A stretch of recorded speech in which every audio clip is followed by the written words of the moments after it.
नमस्कार दोस्तों।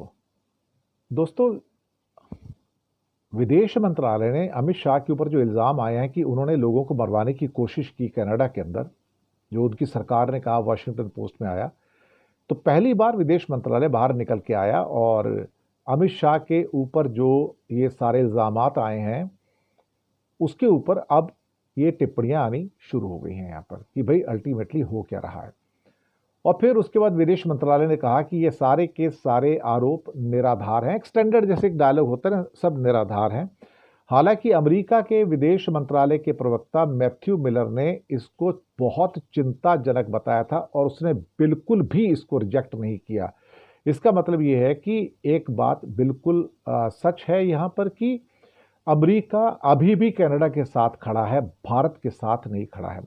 इसके बाद विदेश मंत्रालय के प्रवक्ता का कहना था कि कल हमने कनाडा से जुड़े जो मसले थे, सीधा कहने की बजाय उल्टा मामला करते हैं कि जिसमें अमित शाह के ऊपर इल्ज़ामात लगाए गए कि उन्होंने हत्याएं करवाई हैं कनाडा में, उनको एक डिप्लोमेटिक नोट सौंपा गया जिसमें 29 अक्टूबर 2024 में जो ओटावा के अंदर जो राजधानी है उनकी, वहाँ पर पब्लिक सेफ्टी और सिक्योरिटी के ऊपर जो उनकी स्टैंडिंग कमेटी की जो रिपोर्ट है उसके ऊपर कमेंट किया गया है।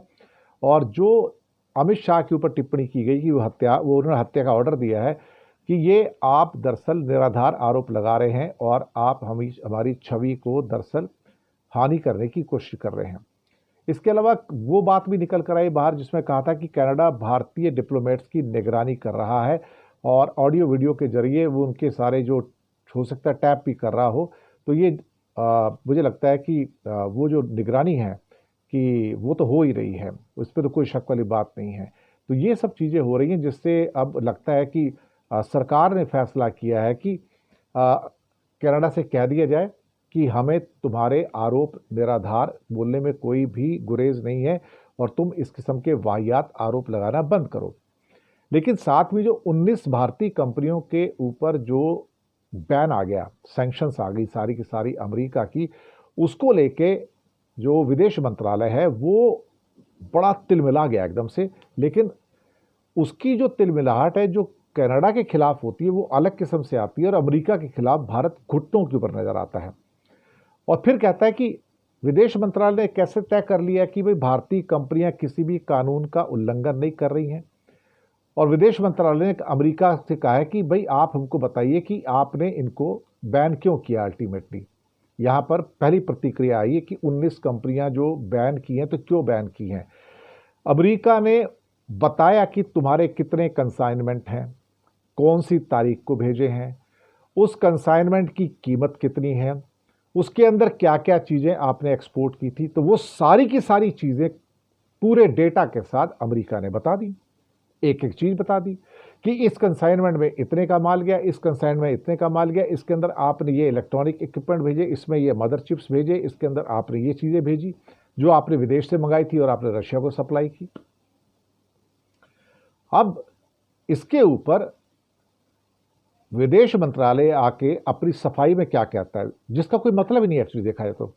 हम बेसिकली क्या है कि वासेनार एग्रीमेंट के अरेंजमेंट के सदस्य हैं, हम ऑस्ट्रेलिया ग्रुप के भी सदस्य हैं, हम missile and technology control regime के भी सदस्य हैं, और जो non proliferation of so called nuclear technology है उसका जो प्रस्ताव है 1540 यूएनओ का, हम उसके भी सिग्नेटरी हैं, हमने उसको भी मानते हैं।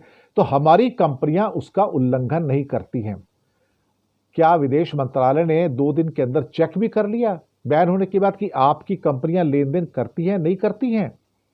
और हमारी जहां तक समझ है, बोलते हमारी जहां तक समझ है कि भारतीय कानूनों का भारतीय कंपनियां उल्लंघन नहीं करती हैं और भारत की जो नॉन प्रोलिफरेशन की जो साख है उसको ध्यान में रखते हुए हमने जो एक कंट्रोल्स हैं वो सबके ऊपर लागू किए हैं। लेकिन 19 कंपनियां तो बैन हुई हैं, साथ में 2 भारत के जो नागरिक हैं, जो इन कंपनियों से संबंधित 2 नागरिक हैं, वो भी बैन हो गए, सैंक्शन हो गए। अब वो कभी अमेरिका नहीं जा पाएंगे, वो वीज़ा नहीं मिल पाएगा, यूरोप में भी नहीं मिल पाएगा उनको कभी। तो यूक्रेन के युद्ध में वहाँ पर उन्होंने रूस को वो सामग्री और वो टेक्नोलॉजी सारी की सारी एक्सपोर्ट की है जो बेसिकली बैन थी और भारत को नहीं करनी चाहिए थी। ये सारी की सारी मसले वहाँ से निकल कर आते हैं। तो यहाँ पर जो भारत की प्रतिक्रिया है 19 कंपनियों की, वो थोड़ी बड़ी माइल्ड टाइप की है। वहाँ पर ऐसा लगता है कि भारत घुटने के ऊपर आया हुआ प्रतीत होता है। इसके बीच में ईरान की एक नई चेतावनी आई है इजराइल को और अमेरिका को, और वो चेतावनी भी दरअसल देखा जाए तो कि आपने अगर अभी कोई कदम उठाया तो हम आपको करारा जवाब दे देंगे। और अब ये सिलसिले जो है आरोप प्रत्यारोप के चल रहे हैं कि हम भी जवाब देंगे, करारा जवाब देने को तैयार हो। तो खमनई के एक सलाहकार हैं, उनका कहना है कि ईरान अपनी बैलिस्टिक मिसाइल्स की रेंज अब बढ़ाने पर विचार कर रहा है, और जो हमारे एटॉमिक या न्यूक्लियर डॉक्ट्रिन है अब उसकी समीक्षा भी शुरू हो गई है, और अब हम फैसला करेंगे कि अल्टीमेटली हमें करना क्या है। तो ये सारी चीज़ें भी वहाँ से निकल कर आ रही हैं। देखते अब क्या होता है। फिलहाल तो जो हालात हैं कुछ इसी किस्म के नज़र आ रहे हैं। शुक्रिया।